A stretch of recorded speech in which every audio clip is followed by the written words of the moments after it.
I love movies.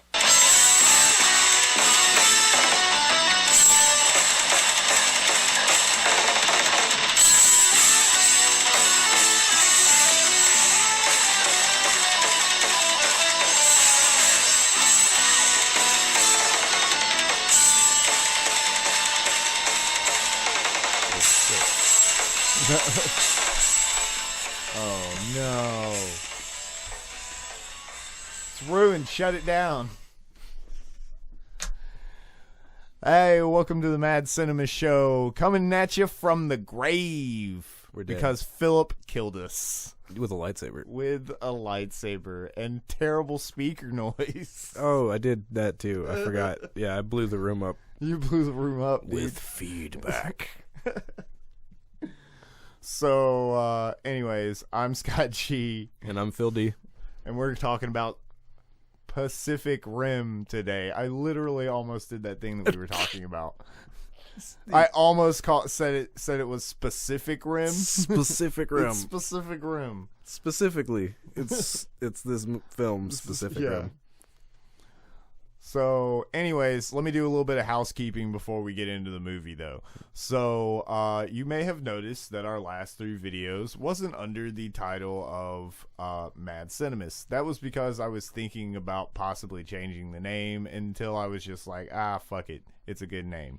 So, I'm moving all the old Mad Cinemist episodes to the new Laser Punch channel, and I'm going to consolidate those and have them on a playlist so you guys can check those out here soon. But anyways, that's all the boring stuff out of the way. Let's get into this damn movie.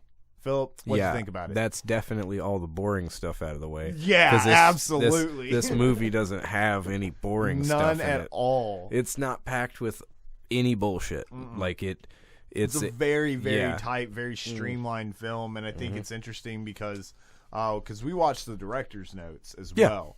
At least most of them. Yeah, no, we ended up watching all of them. Oh, that was all of them? Yeah, that was all of them. Okay, wow. Yeah, like I told you, it's not going to take long, man. Let's just do this. You were right. So, but Guillermo del Toro even mentions the fact that he wanted a simple story to tell that would facilitate giant robots and kaiju, and that was his goal setting out. But because Guillermo del Toro is such a masterful filmmaker, and you can tell that he thinks about every detail of anything that he does, it elevates it to this level of just it's beautiful, man. Well, the one of the finest things about this movie is that he brought giant robots and kaiju to the mainstream. Yeah, pretty close. Yeah, pretty close. I mean, as close as it gets, you know, for some shit like that. He didn't sacrifice any of the things that would please true fans of the genre, right? Including those of old like Taio because it is pretty films. much mech anime the movie. But because it being mech anime the movie, it is not Eva the movie. No, it is not Gundam the movie. It is not, you know what I mean? It's kind of Gundam. The main character is a new type. Well, yeah, you're right. You're totally right. You know, the only difference is he's not in high school. Yeah, you're too old. Too old to drive robots. They're not quick enough, man. Yeah, he's too old. That's what it is. Yeah. Yoda's running the mecha industry, man. Yoda is running everything. Let me know this. God. If you can't tell, we still haven't quite shaken off all the Star Wars just yet. Well, but this movie is very, very akin to that movie in its structure and the way that it's laid out, and how it's this huge universe and this huge world, yet such a very intimate and very well known story, and told in just the best way possible. Yeah, agreed. Yeah, and like we were saying, as soon as we got done with it, you know, it's a very straightforward plot line.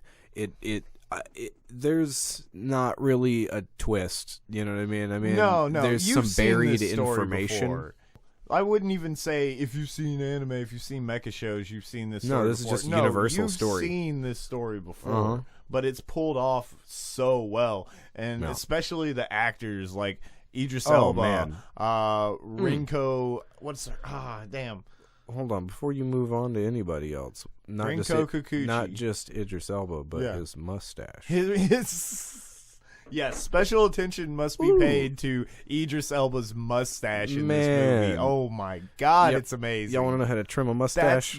That's the best mustache he's ever had. That's one of the top mustaches ever. Like, it doesn't just sit on the lip, dude. It kind of comes around the edges of the mouth. But too. It's not sloppy. It's super official. No, everything about that man in this movie is clean. Is clean. They call him Stryker, but his name is Mr. Clean. Mr. Clean. Walking into that dirty warehouse with not a speck on him. Not at all. Dust doesn't even get on that man. Yeah. It wouldn't dare. Yeah. My suit is so tight. Nice. What's I'm sorry, what's the Japanese Rinko Kikuchi. Yeah, totally. Who is awesome. And she has Meiko Mori. Dude, she has the perfect like anime girl voice because it's not like cutesy. Yeah, it's not super squeaky. No, annoying like that, and it's also not trying to be like, oh look, I'm an American. No, dude, it's OVA anime voice. It is, yeah. It's 90s OVA anime voice, dude. And there's a couple of times like when dude dies, and right as they explode, or when they sacrifice himself with the nuke, and I forgot what she says, but she says that shit in Japanese, and then that explosion happens. Oh yeah. Ooh. Or when she's cutting the kaiju in half after it pulls him up. Yeah, exactly. Yeah. And like literally straight in half. Yeah. And she's like, for my family. And she's like, yeah. So good. Too good. This movie, we were talking about the thin line between something like the rule of cool line. Oh yeah, you know what I'm talking just about? The reason why you put something in. The reason something happens in like an action movie. Yeah, and the difference between how much thought was put into it. Well, like we were talking about the Last Jedi fight scene, for instance. Yeah, that's what you're saying. Yeah, the or throne like room fight scene. any scene from Transformers, pretty much. The entire film of Transformers. The entire film franchise, just except for Megan Fox. I hate Megan Fox. It's like in this movie, there are definitely moments that are solely there to get your blood boiling and get your fist bumping, but there's so much thought put into it. So let's talk about this one scene where he's fighting the kaiju. And his fist goes through the building and stops just before that little clacker thing, like little desk toy. Totally. Or whatever. Yeah, the little physics balls. Yeah, the physics. Thing. Yeah. Physics balls. Yeah. So he's fighting the kaiju. He's so it stops just before that desk toy. So that proves that Gypsy's precise. Gypsy can be precise. There is precision. He can stop. Yeah, he can stop. He can stop when he needs to. Very cleanly. Yeah, very cleanly. Okay, and and the fact that it goes through the office building, it shows that nobody's there. The people have been evacuated. Yeah, so we can enjoy this awesome badass fight scene without having to worry about the casualties. I mean, of course there are casualties throughout the movie to some degree, but while the robots and monsters are fighting, we don't have to worry about people. We can just enjoy the coolness of it. Yeah. Instead of that's not the reason it's cool. It's just it's the scene is badass by itself, but it also tells a story. And a lot of action scenes don't really do that. This movie is real big as far as letting the visuals tell the story, letting the fights be a conversation, So, well, hell, they even make that remark in the film absolutely. About fights should be a conversation. They shouldn't be. When they're training, when Mori or Mako and Mako and what is it? Riley Beckett. Riley. He's the American. But when they're training, he says that. He's like, this isn't a fight, this is a conversation. Yeah. Yeah. Which is one of my favorite scenes in this movie. Yeah. Okay, so what you're saying about how everything matters so much and the tightness of the way the film moves, let's go ahead and talk about the intro. Dude, yes. Because this intro really should be paid more attention to. Oh, yeah. The way It's it just masterful. sets up the world immediately. Because it just starts, dude. You're immediately underneath a kaiju. I mean, dude, at the very beginning. It's as good of an intro as, like, the first Conan.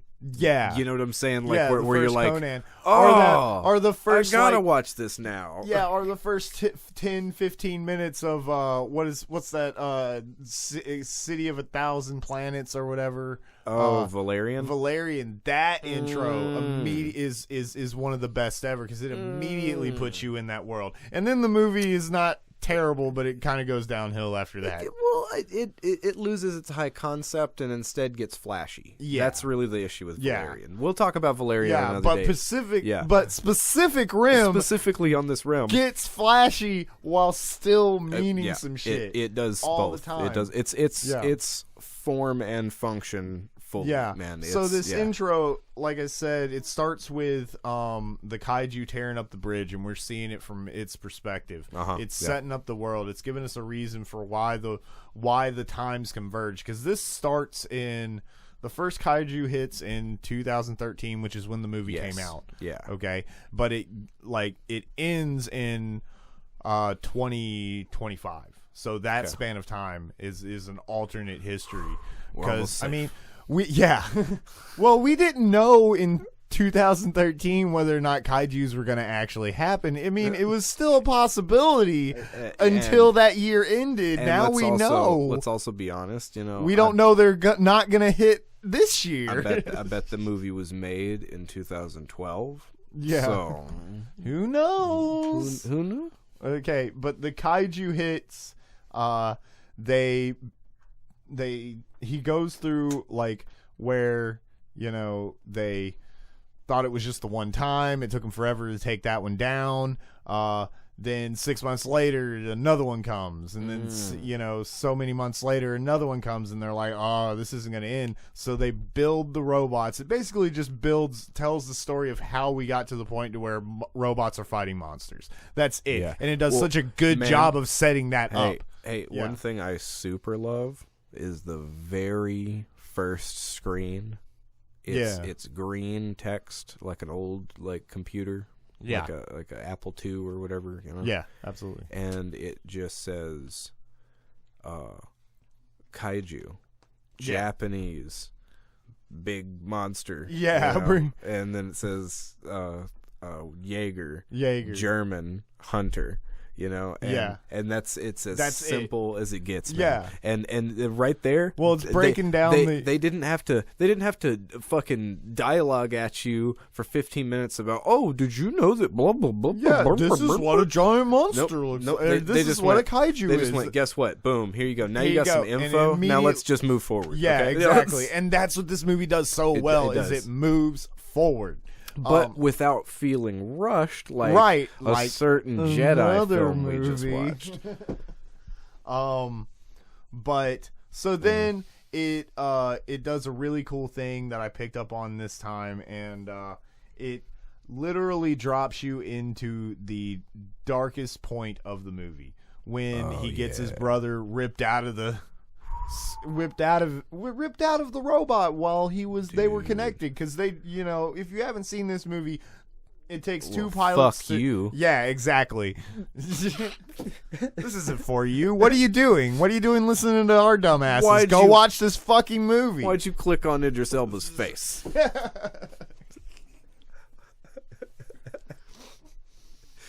Pronounce the mustache a little bit more in the text. That's what you should do, is just make the mustache bigger. I'll just give him little yellow radiant lines. Give him two more mustaches for eyebrows. 2 more mustaches. He can have a mustache on his chin and his and above his eyes. I gotta send you that Photoshop guy that has the really pronounced unibrow, but it's like sculpted in a way that you're like, wow, how does he have a fancy unibrow?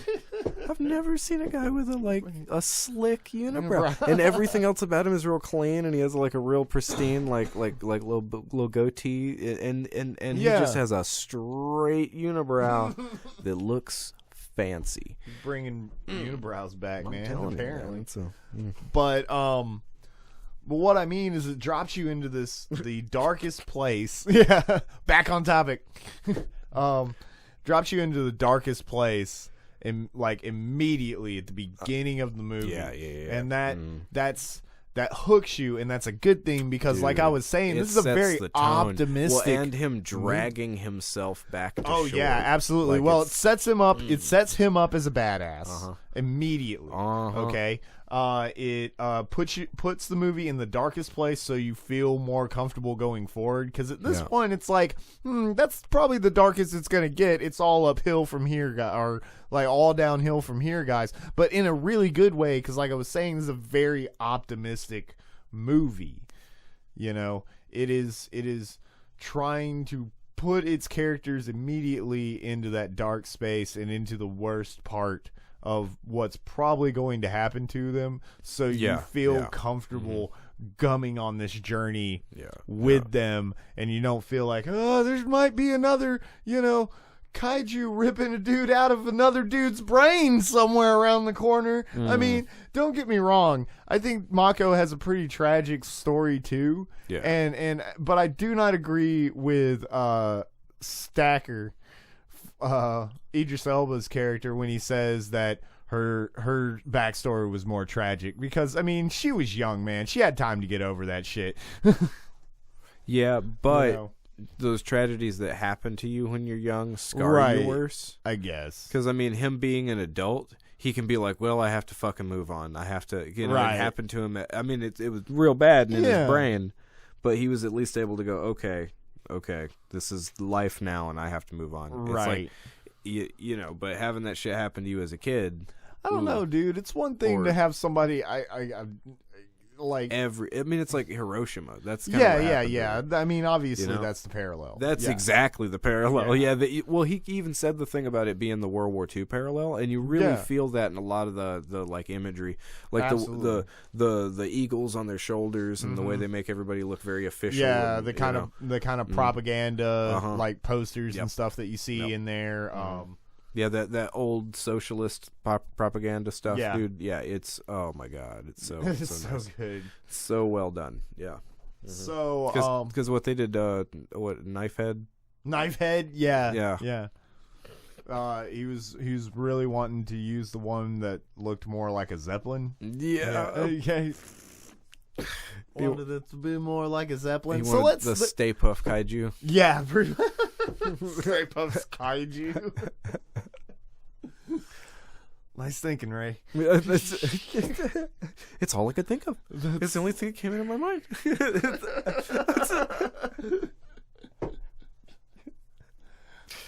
Oh man, maybe that's why I love it so much. I never really thought of Mr. Stay Puft as a kaiju, but now I'm like, he totally is a fucking kaiju. Yep. Yeah.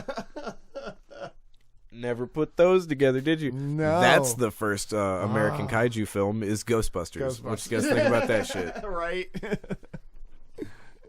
Oh man. So let's talk about the scientist. Oh, dude. Charlie Day and the German dude, which I've seen in something else. Bern. Can you tell me Gorman? What else he's been in? Gorman. What else he been in? Scout. He was in Dark Knight Rises. Fuck yeah, he was. Yeah. I think he's actually British. Yeah, but he plays the German guy in the film. Turn. That's all I'm saying. Yeah. Turn. It's the it's a Netflix series about the Revolutionary War spies. Oh, cool. Yeah. No, I didn't know about that. Yeah. Pretty good. I liked it. Because they turned. Kind of like turncoat. Do you get it, guys? Woohoo! Ooh, I didn't mean to peek these crafty Netflix fellas, they're just real good at naming stuff, ain't they? Crafty boys. Yeah. But so these scientists, so you have Charlie Day is playing kind of more that wild. Well, he's being Charlie Day. Let's be honest. He really is just being Charlie Day. It's just like he's Charlie. Guillermo del Toro came up to Charlie Day. It's just like, look. I know you've got a lot of responsibilities at Patty's Pub. Yeah. But if you could please take a small vacation, let them burn the bar down, and then you can come be a scientist for a while. And then Charlie goes, "I've always wanted to be a scientist." That's it. That's his character in a nutshell. Well, I mean, seriously, Charlie Day in most respects is kind of like a less hostile Bobcat Goldthwait. Like, that's a good way of putting it, man. You know, he's not so, like Bobcat Goldthwait definitely has a blade on him. Yeah, you know, right. And you're like he also smoked crack earlier today. Yeah. Charlie's like, that guy doesn't sleep or wash, but he's also nice. He's okay. He doesn't sleep or wash. It's a different level of crazy. That's all I'm saying. Yeah. But basically, he's like that. And he's that as a scientist. He's that wild, mad scientist type. Who doesn't wash, obviously. Who does not wash at all. He is so dirty in this movie. Yeah, there's the one part where he's about to fuse with the thing, and he's just covered in whatever. Shit. You know? I do like that line where he's just like, right before, on a non-scientific note, if you're listening to this, either I'm dead, either I'm alive and I was right, so ha ha ha, or I'm dead, which you drove me to, so it's your fault. In that case, I still win. So like he's so combative and passive aggressive throughout this entire fucking movie. I don't even know if it's passive with the two of them. No, they're actively it's just straight bickering. Aggressive, dude. It's the honeymooners. It's the odd couple. It's that kind of like both of them are kind of hate each other, but they need each other. It's the odd couple thing. It's the odd couple. Yeah. It's so good though, man. Yeah, it's an odd couple that works as an anime trope. Yeah, because absolutely. You have to have a wacky character in an anime, right? You have to, and you need the straight man for him to bounce off of. And it's always got to be a German. I mean, not an anime, but just just in general. The German. What is the joke? Yeah. And this dude he's just gonna math at you. Yeah, man. That's all he does. Oh, he just maths at so you the funny. whole fucking time. When he's pointing at the board, and every number that he makes the stakes bigger. Like, he's just like, what do you think about in like fucking 4 days when we got like get fucking 2 of them every 10 seconds? And then we're gonna, it's just gonna keep escalating and escalating and escalating. Yeah, that's good, man. Yeah. I love their relationship throughout the film. I like it that, you know, they end up getting a bond together. Yeah, towards the end, they end up coming together. Yep. And he just doesn't know how to deal with his handshake. Man, it was like, let's burn this bitch or some shit like that. And, like, puts his hand up to like kind of like man grasp it like they did in like Predator. Yeah, exactly. That's what he was going for. Wow, exactly, I didn't think about that. That's exactly what he was going for, dude. And that's it. And Burns didn't know how to deal with it. You son of a bitch. That's what he was fucking going for. Right. Man. Nah. Neither of them can do that. Dude, so many references in this movie. It's like at the beginning when he's talking to his brother and they just woke up and he's just like, hey kid, don't get cocky. It's like, yeah, I saw Star Wars last week. Come on, guys. With the bomber jackets on. Yeah, absolutely. That's exactly what they were doing. Yeah, and it's so good, and that's good fan service. And every this movie is good fan service. This whole movie.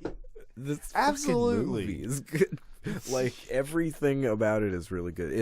We were talking about the idea that like it's a diverse cast, not for the sake of being diverse, but because it actually plays into the world. Yeah, it plays in, it's a very diegetic diversity. Yeah. Big words. Man, it's nice. It's nice to see, like, fucking Idris Elba. I love it that he doesn't speak in an American accent in this. I love it that they just let him be British. He doesn't have to change his regular accent. He can just...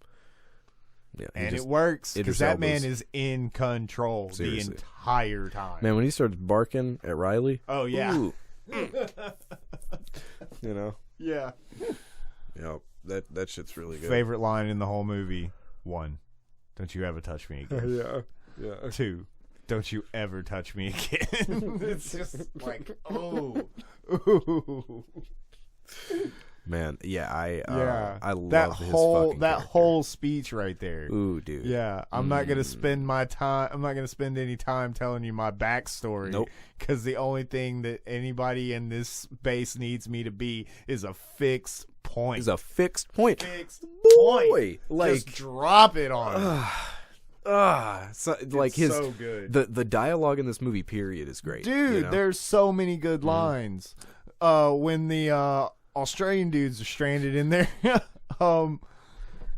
in their Jaeger, and it's down the Hansons. Yeah, and they go get Mbop. And They go Mbop. They go Mbop at the kaiju, and the kaiju. and the kaiju does a Mars attacks and his head explodes. Absolutely. Yeah, I remember that part. That shit was dope. Yeah. No, But the flare scene. When he's getting the flares, it's Yeah. like we can. What was the line? Oh, it was a good one. Oh yeah, he's like we can either sit in here and die, or we can get out there and do something real stupid. Yeah, that's right.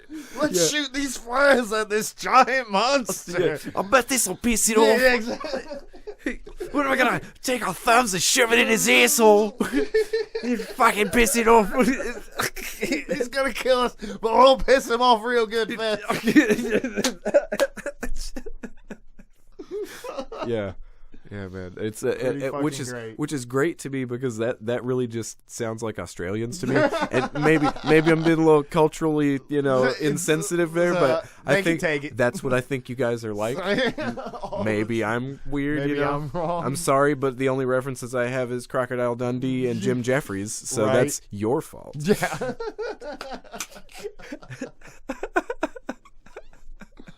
And kangaroos are dicks. Well, we too, lost so the that's- Australian market. Fuck these motherfuckers. Crikey. See, I waited until the end to do it in my Australian accent. I at least gave you guys that. What do you think? There you go. I didn't just whip out the crikeys on Yeah, you. immediately. Yeah, Grip on the bobby. No, see, no, let's say words. Yeah.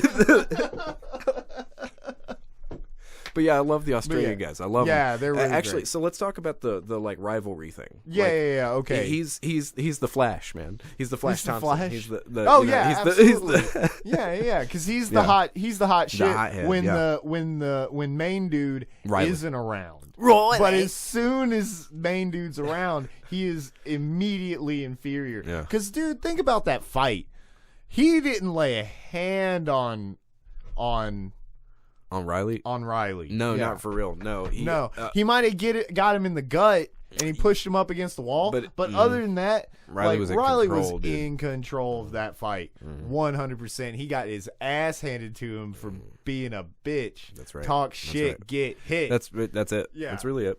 Yeah, and we all know this. But yeah, it's law of the universe, man. I don't know. I'm Just Dr. because Tooth. you're in an alternate timeline with giant robots right. doesn't mean Sorry. that the basic laws of the universe still don't apply. Yeah, snitches get stitches. Stitches you know? get stitches. That you just these things don't change.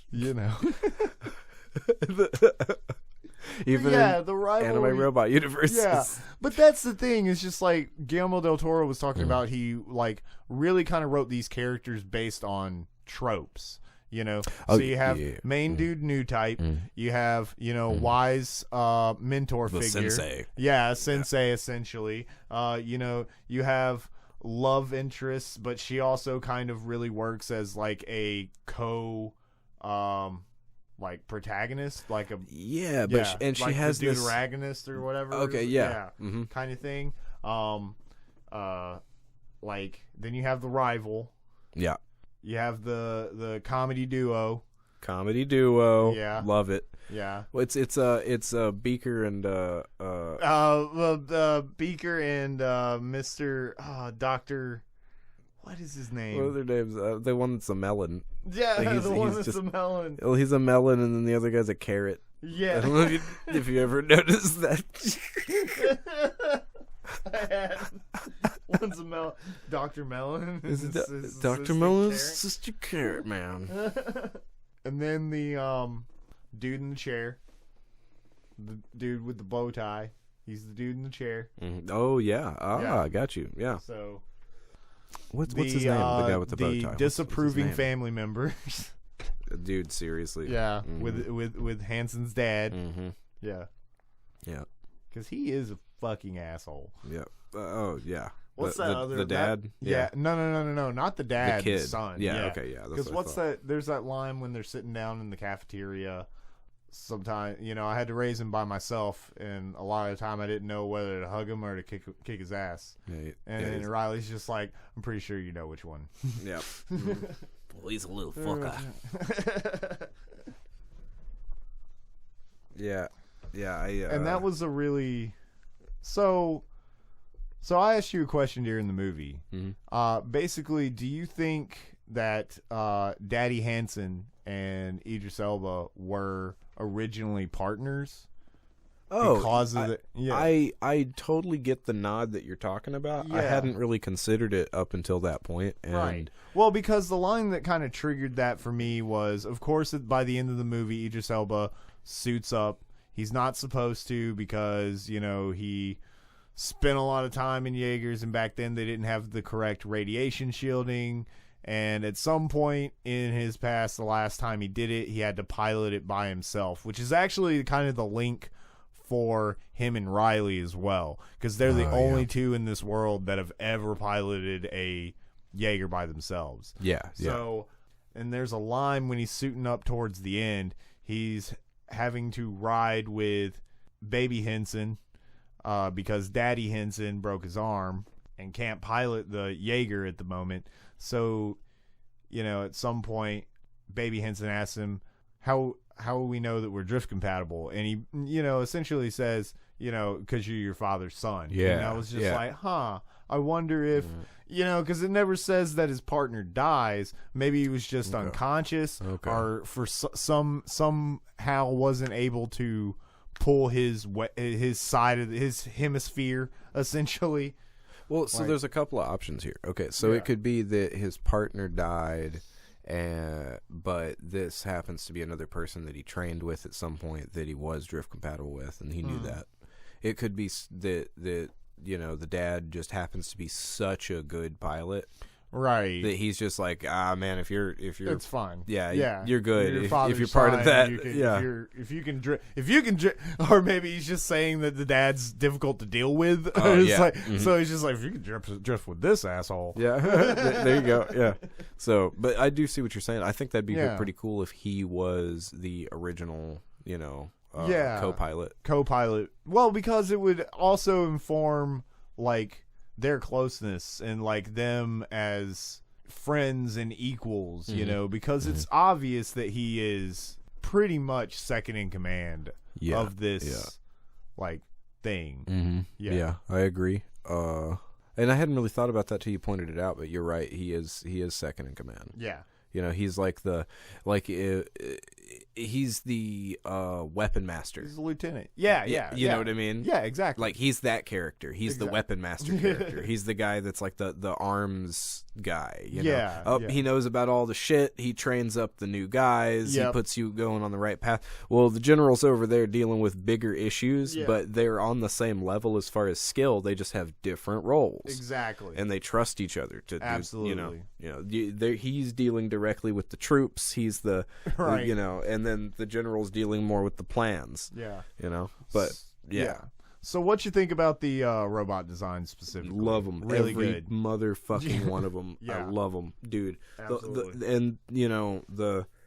I mean, there's a couple of things that you look at and you're like, okay, this can be derivative of this. Like, for instance, right. I feel like their outfits, especially in the helmet, look a lot like the Doom guy's helmet, the Doom Slayer dude. Yeah. But the robots themselves have such a variety to them, and they don't really feel, well, neither one looks too terribly close to the other. They're all very different designs. Mm-hmm. And when you look at them, you don't immediately go, "Oh, well, that's Big O," and "Oh, this is exactly." like it's not. It doesn't. It doesn't. like read parallel, as another anything robot else. It is very much its own franchise. They came up with their own style. They came up with their own, like, they have their own proportion to them. They have their own, because, like, for instance, Evangelion has that overly, well, like Eva and like biomechanical kind of way. Gurren Lagann, there's that overly extreme, like, kind of thing. Are both of those Gynax? Yes. Oh shit, that's why they look like that. Because they're wild. I mean, and then you have like the Gundam style that's a little way more angular, more realistic, and then more realistic mechs, and then like Patlabor, same kind of thing. But Patlabor is a lot rounder, and it's a lot more like I think Patlabor is probably some of the most absolutely realistic mechs because it looks like the way we build armor. Yeah, absolutely. Gundam doesn't. It's not that it wouldn't be possible, but it just doesn't look like the way we build shit. Gotcha. But yeah, this though doesn't read like any of those other genres. It doesn't read like any of those other types. It's oh shit, this is a Jaeger. Yeah. Any favorites? Oh man. I really like the design of the Australian ones when it comes down to the finer details. Right. But I think overall it's like but the Russian one, dude. Yeah. The Russian one. It's a nuclear reactor on top of its head. What? Yeah. Man, so cool. Just giant metal gorilla hands. Yeah. Dude, and the design of their suits is so good. The helmet. Oh, dude, like the asymmetric eyes and everything. Love it. Love it so much. And it like... everything has this look to it that is just unreasonably anime for a realistic thing. Yeah, absolutely. Like, well, I mean, let's just get this out of the way, and we probably should have done this earlier. Like, this is the best anime movie not based on an anime. Not based on an anime, man, and it's better than pretty much most of the other ones. Yeah, like, most of the other ones. Man, I mean, I defend Speed Racer for what it is because Speed Racer is good, and I'd still say that Ghost in the Shell is pretty okay. I'd still say it's pretty okay. It's pretty okay. What does that tell you? It's but it ain't no specific rim. It's not. It ain't no specific rim. It's not specific enough. Yeah, well, it's weird that those movies that are trying to be anime as well. Okay, see, this is actually the reason why I defend Speed Racer as the biggest contender against Pacific Rim, as far as being an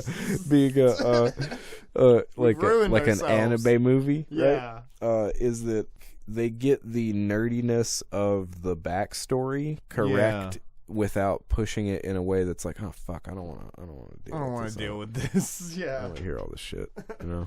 It does this thing where it's like they figure out a way to make shots that would easily be taken out of like any classic anime, right? And right, like they especially when it comes to profile shots and saying very like well, that's another thing about this movie is like it passes the pause test. Yeah, like anytime you pause it, you are pausing on the perfect frame. Like really? I don't know what's up with ridiculously good wallpaper fuel, dude. At any point in time. Yeah. Exactly. You could take a picture or just pause it, and as long as it's not in the middle of somebody blinking, making a dumb face, then it'd pretty much which be like, even then would be okay. It'd be okay. Yeah. But you'd be like, oh, is this a promo shot? Yeah. Is this a poster for a thing? No, this is just a screenshot. It's just a frame. Given That's frame. It. Yep. Yeah. And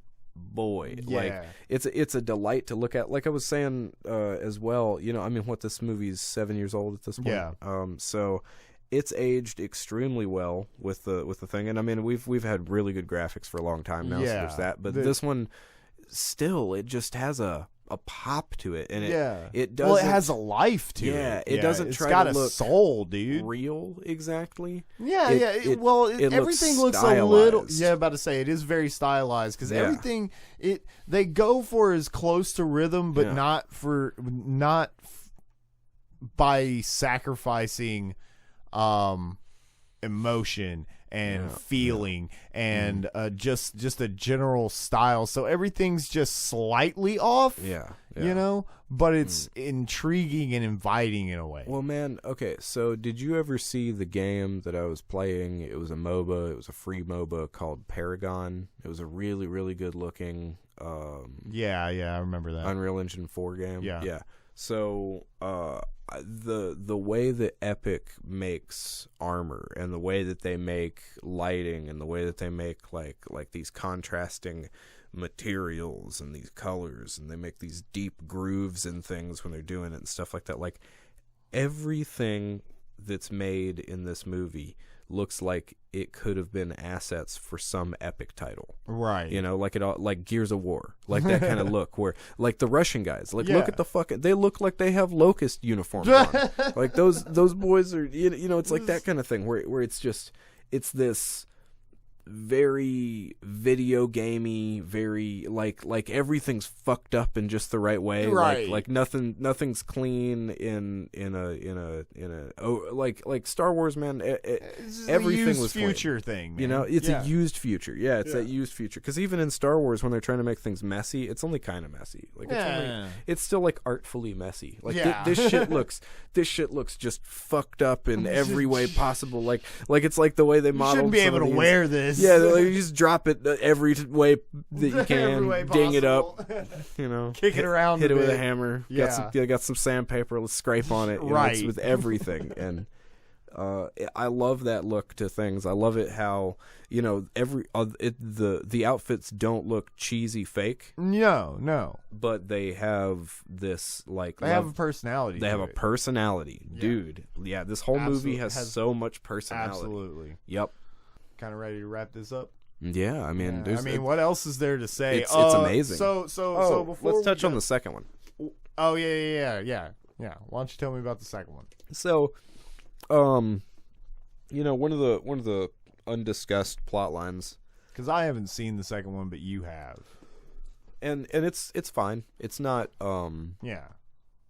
It's not terrible or anything. I just don't like it as much as the first one. That's the thing. Oh, okay. And it doesn't have the same attention to detail that the first one does. Yeah. It doesn't have the same flow. Well, I've seen shots.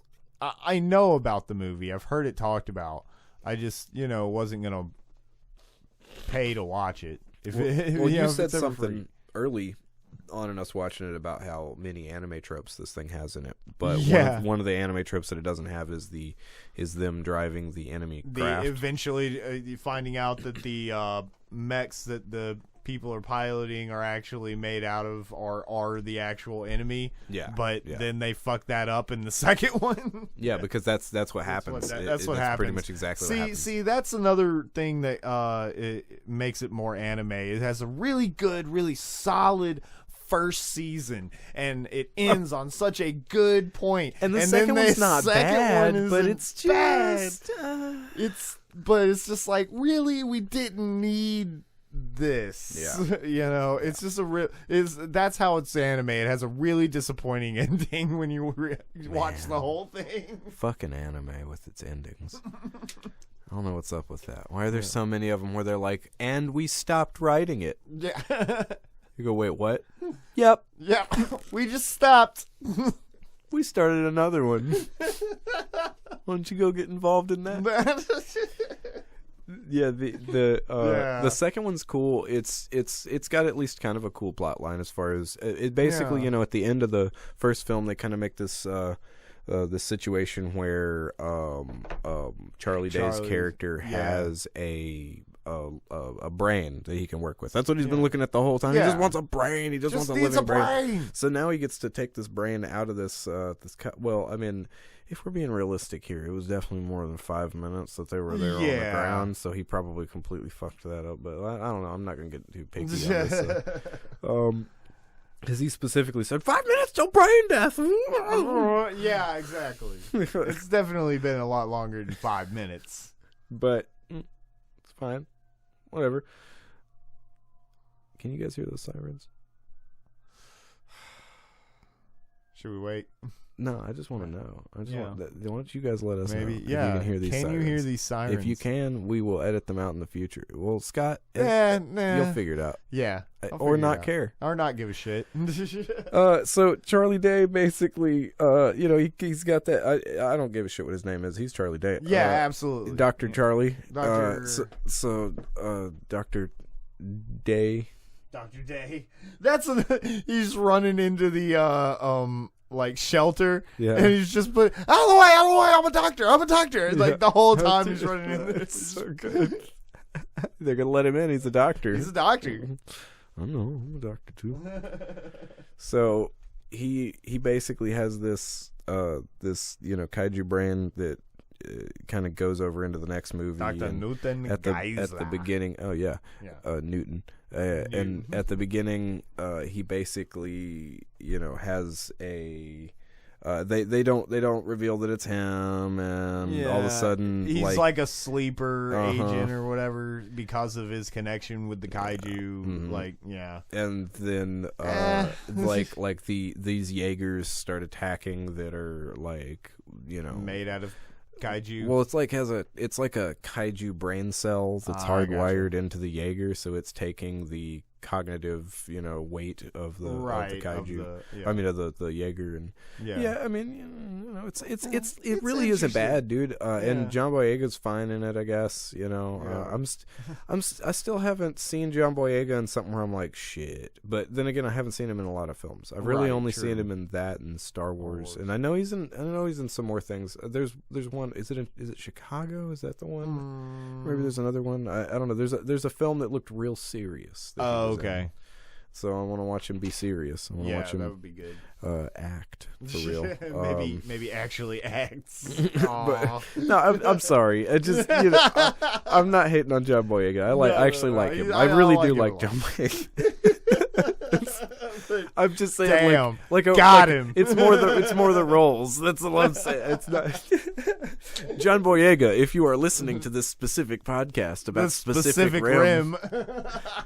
Thank you for echoing that. Right. But yeah, it's a cool movie, but it definitely does the anime second season follow up. So it's just it's a different studio that didn't have its heart in it. Didn't have the same. Just trying to ride a property out for some money. It's man, it's like if they made like if Disney made Princess Mononoke 2.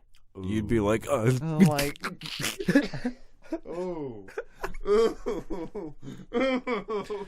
I'm sorry, I actually kind of broke my brain by saying that. Trying to think about this, it's a bad movie. Because think about the much less amazing movies like Aladdin and like Mulan and like Lion King, which are all good movies. Don't get me wrong. They are no Princess Mononoke, motherfucker. Fuck no. And I get you. Those had a 2 that was terrible. So are you saying that the second one is only bad in comparison? No. I mean, they were just bad, but they're worse in comparison. No. Disney 2's up real bad. That's all I'm saying. Pacific Rim Uprising. Is that what you're saying? It's bad in comparison. Yes, it's bad in comparison, but overall, it's fine. It's fine. It's fine. Yeah, really, overall, it's fine. Yeah, I gotcha. Maybe I got in a weird loop with just hating on Disney. You're just spiraling out. Come back, man. There are other companies to hate on other than Disney. Fucking Disney. And it's funny because I'm hating on Disney from 20 years ago, too. Yeah, I got you. Like when I was 10, I was pissed about Lion King 3. It sucked. Yeah. You know exactly what I'm talking about. All those other shitty ass fucking How many Land Before Times were there, by the way? Let's just go ahead and address like that. Why 20? Why? Yeah. Okay. And they progressively got worse. You know why? Because they made the damn dinosaurs sing. Dinosaurs don't sing. They should have made that one where the meteor hits. Oh. It just ends there. It ends the series. Land Before Time. That's how dinosaurs ended. It's the yeah. Is that it? Yeah. Yeah, the fucking Jim Henson dinosaurs. That's how it ended. It ended with the fucking Ice Age or whatever. I didn't know that. Yeah, I'm the baby, gotta love me. Exactly. I love that. Wow, I didn't remember that. I mean, that makes sense. Oh, we're canceled. Ice Age. Ice Age meteor. He was saving that episode. You know, he was like, I already wrote the ending. It's cool. So, and since that's, I mean, what's fucked up about dinosaurs? Sorry, here now it doesn't tangent. even. Is that it's basically Roseanne with puppets? Absolutely, yeah. It's real weird, you know. It's real weird, especially because both of those were running at the same time. So you'd watch dinosaurs in the morning, and then you'd eat lunch, and then you forget about it. And then you'd watch Roseanne later, and you'd be like, "Wait a second, is this the same episode?" I don't remember what Becky was doing in the dinosaur episode. Yeah.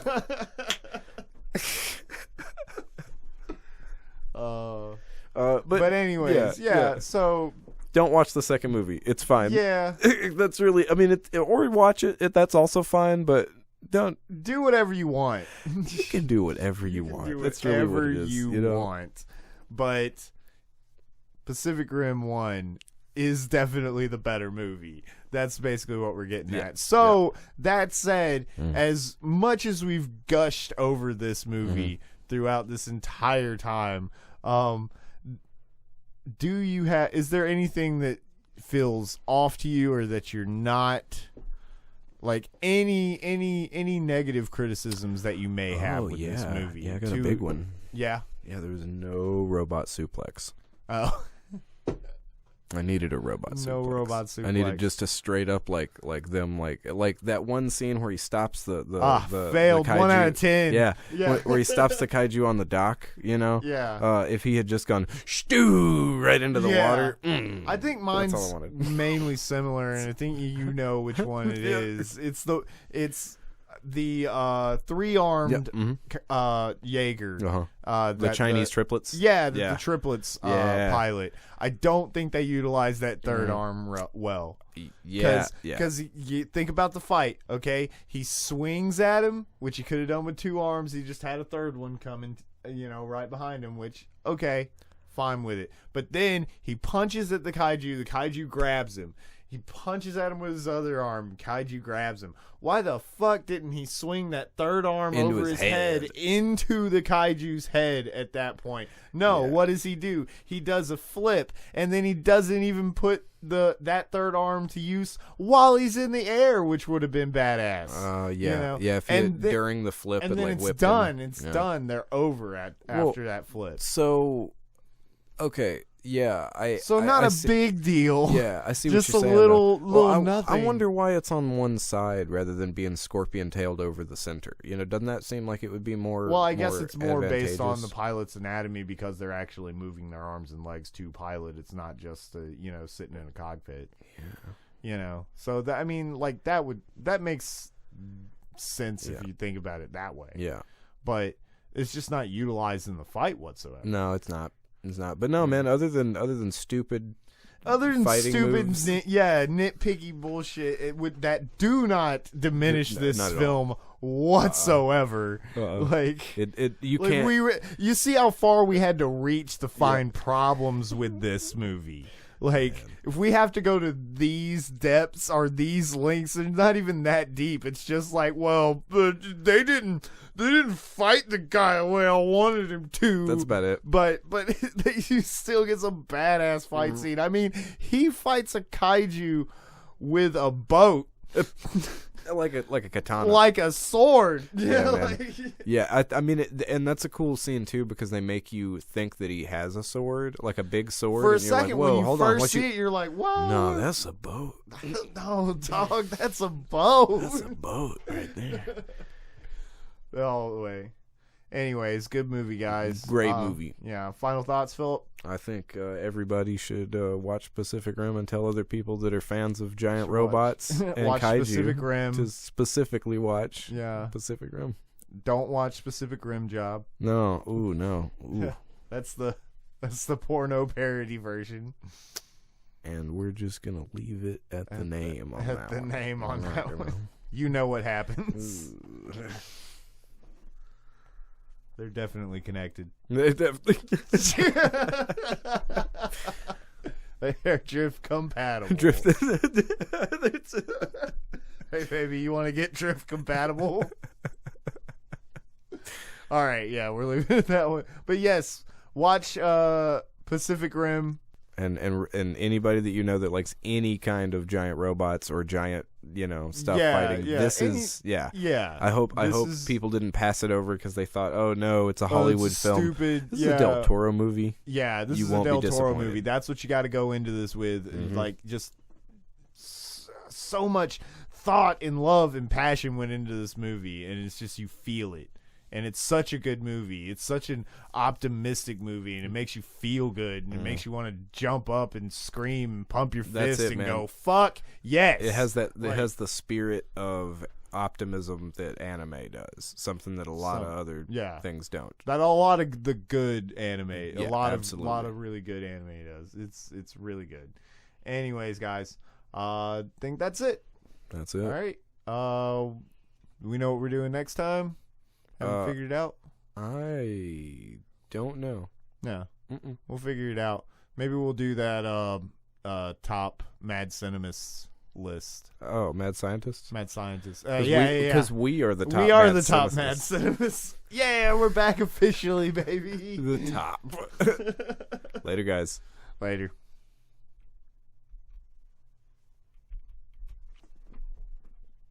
Bloody keyboard.